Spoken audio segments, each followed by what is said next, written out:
flight of birds. This is how I'd write in mirror handwriting in Italian with sketches on the side sometimes. And I just do it's a controversy how many pages there are. 4,000, or there's 7,000, 13,000. But either way, here I am writing, here I am drawing. And these I would make mechanical mechanisms, and I would draw anatomy right here. These are my interests. I would draw the skull, the outside of it, the inside of it. Let's see how this works. After my death, Vinci became became my executor of all my papers, and when he died, his family sold them. Who picked them up was Pompeo Leone, an Italian sculptor, who became a collector and creator, and put them in codices which are large notebooks. And there's at least 20 of them, plus individual papers. So I wanted to get into this. This is the science part of me. The other part was more the art. But these are codexes or notebooks. And this is the Codex Atlanticus, which is 1,119 pages. It goes for quite a number of years. It concerns math, music, weights, and botany. This is my ideas that I have, particularly of wheels. This would be an Archimedes screw that was invented before me, but we had to find a way to get the water into fields and into towns. Also, I made military designs like this giant crossbow that was run by 3 people that have flaming rocks on it and bombs.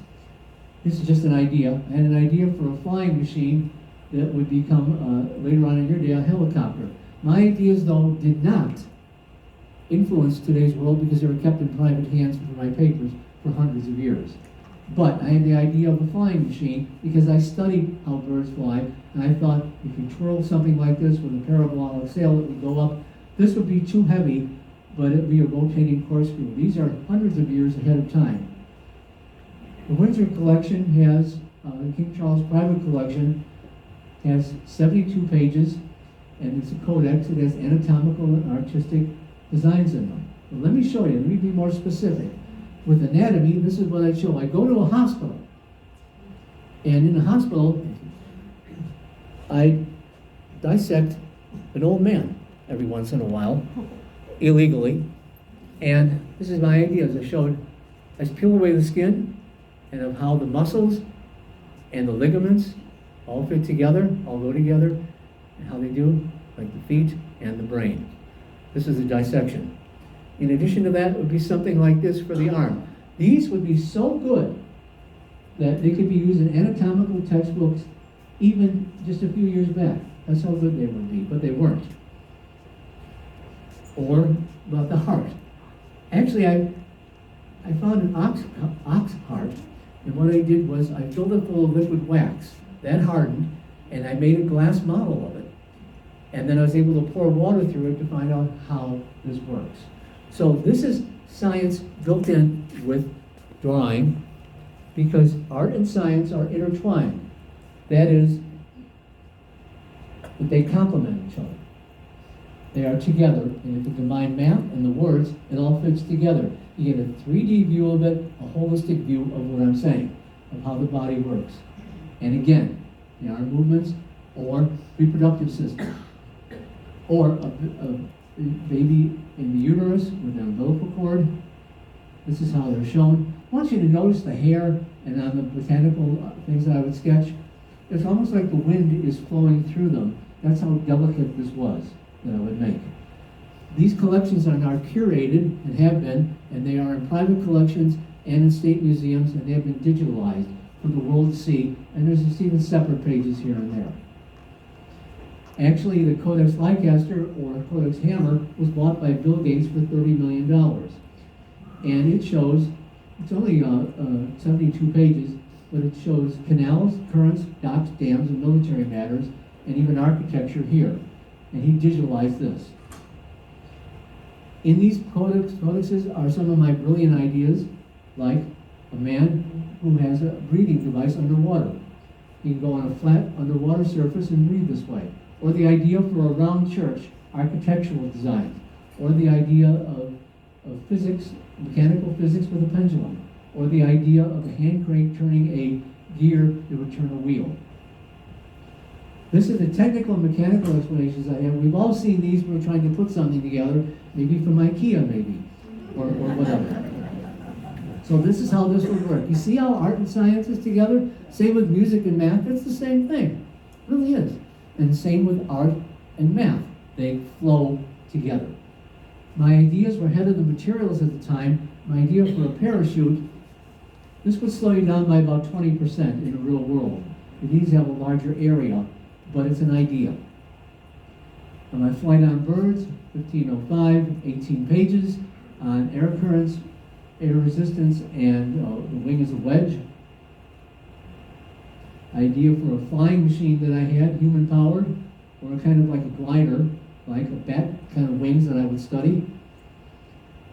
It reimagined. My friends might have helped me and might have done jumping off a tall castle and jumping off to see if this would work, but maybe, as well as using weights. This is who I was doing this. Codex Arundel from 1480 to 1518, math, optics, Euclidean geometry, and mathematics and hydraulics, 238 sheets. These are the codexes I was telling you about, with contraptions like this, in my mere handwriting, a bridge, a wheel powered by people. Codex Madrid, 192 pages on elementary mechanics, theoretical mechanics, or something striking, something like this, going on in 1490 like this. These were usually gears that had to be made specially in blacksmith shops.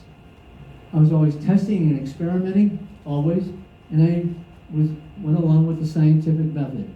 That is, I observed it, I questioned it, had a hypothesis, I experimented, came to a conclusion, and I had a result. Codex Foster, in 3 small notebooks that were very small, 101 sheets, 159, 94 leaves. This would talk about my perpetual motion, dropping a ball, making this go around, weights, bells, striking mechanisms, and hydraulics. This is how small it was. So sometimes they're in different sized notebooks depending on the page I was working on. My idea for a cannon that would shoot out multiple volleys, the idea of a multi-pronged fort that would protect, like we have in the Pentagon or this, same ideas. My idea for a mechanical knife, it had gears in it you can wind up, and the arms would move. So I devised this is for Sforza. Reimagined, it might look something like this, or here I am working. And you can tell, I used a snail shell to make this, but I wanted to show you how the wind going through somebody's hair would look. Or these kind of designs. Or a camera obscura. The light would go in through a small pinhole, and on the other side of it in a box, it would be translated upside down. And we thought this was fascinating. So I was not dyslexic. People sometimes say I was. Well, I wasn't. I had 200 books in my library. Depends how many pages there were. I have 18 finished paintings, and I had this incredible thirst for knowledge. It was insatiable. I wanted to know everything that was going on, because life was short, and I wanted this to make this work out. I wanted to know. It was insatiable. My idea for a artillery shooting out a large spear, my idea for a tank. Actually, I showed this idea to Sforza. He wanted a military engineer, he got one. Well, here are my drawings, like this, inside like this. And I said I could build this for you, but it wasn't done. In the center would be men controlling it, moving it around with 20 cannons, shoot from any angle and be protected at the same time with metal. My idea for a catapult, shown here in my drawing. The idea of a claw on a ship that would knock out another ship. The idea of, and I'll pronounce it wrong, I'll just call them scythes or reaping, whatever they were, swords like. And you see this in Ben-Hur. Actually, I got these ideas from another military architect, Mariano Toccoa. He was a military engineer. But the only reason I get credit for it and he doesn't, because I wrote it down what these contraptions can do and how they work and the materials needed to make it work. Without writing behind it, it's just an illustrator doing it. Actually, there's a whole bunch of these military engineers all throughout Europe, in Belgium, Spain, France, England, Germany. This is having an advantage in war, because everybody was at war with each other for hundreds of years, different countries. So if you had an advantage, that would be really good. So I took some of his ideas. I was also known for painting iconic rock album covers, like the Beatles' Sgt. Pepper's, with Springsteen, and Born to Paint, with Fleetwood Mac, and Da Vinci, and with the Boys crossing Abbey Road. And I wanted to tell you about the best kick-butt rock band in the world. This band will knock your socks off, the Carpenters. Yes, with the iconic chick pickup line, "Why do birds suddenly appear every time you are near?" So, so I got to measuring things because I wanted to improve on Vitruvius's idea from 30 BC that man could fit into a circle or a square at the same time. A circle and a square are perfect shapes, and man is in a perfect shape except the way he acts. So, I wanted to measure this. This went on for a couple of years, and I improved on Vitruvius' idea and made Vitruvian Man, which is really the highlight, one of the highlights of the Renaissance, besides Michelangelo's David. This shows that a man can do this, or can fit into this, with the golden ratio involved right here. Everything is perfect symmetry. I took years to be able to do this. Again, here he is, with a flying machine, contraptions, and a way to storm forts, and even a lock for water. Actually, I got these ideas from Roberto del Toro. It was before my time. He had made these kind of wheels with these sword-like contraptions, a giant cannon, a big ship to do this, and even a way to storm forts. I got my idea from Vitruvian Man, also from Francesco Martini, who put him in made something like this. When I improved upon his idea. Why, even Voltario made a submarine. You can see him crank these paddles here, and be submersible. I don't know how you breathe. So I had a new patron, though, when I was in 1550, when I was 63. It was King Francis I of France. So I had to move there from the Milan area to Paris, 400 miles. Went by mule, took Salih with me, Melzi, another assistant, went by mule. Took us 2 months to get there. And he was my new patron. I was his premier patron, engineer, and architect, Francis I, my new patron. I lived with him in a summer palace called the Chateau de Beauce, and I was his permanent guest. He wanted to keep me. From 1550 to 1519, here I am talking about him. He was a young king, and he liked my ideas, and we talked with him quite a bit. Here we are together, in close loose. And here I am. He let me do whatever I want. Paint, draw, do anything of whatever I please to do. Actually, I made him a novel city. It was a royal residence called Romorantin in France. I wanted to do this idealistic city. So I drew him one of a royal palace built on water, and it had a series of windmills in it, canals, cobbled streets, and it had prefabricated homes. My idea for the first modern city. This wasn't done. Also, I had this penchant for perfume. We smelled back then. We didn't take any baths. It was too hard to keep the water up and get it heated and everything. It was a big deal. So I believe in perfume, and I like to work with different scents also, and the decanters for them. This is where I would be a close loose. You can see my paintings in the triangle form, hazy background, geometric shapes. Now you know. And I'd be a liar if I told you that I was happy in my older age, because I wasn't. I was running out of time. I was getting old, tired, and I had a lot of regrets because I had so many unfinished works that needed to be accomplished. Many of you can relate to regrets because it's a common human condition.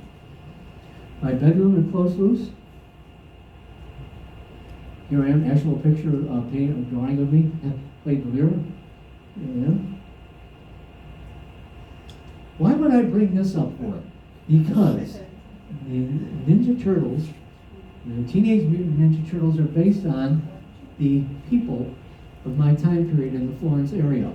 Like myself, Michelangelo, Raphael, and Donatello. Donatello influenced Verrocchio, by the way. But in reality, you should be able to tell 10-year-olds about, instead of these silly turtles, what we did. But that's not going to get through.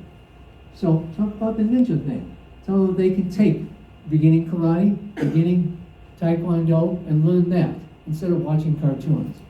Or tell them about what I'm stand for? Da Vinci probe going into Venus in a few years, studies atmosphere.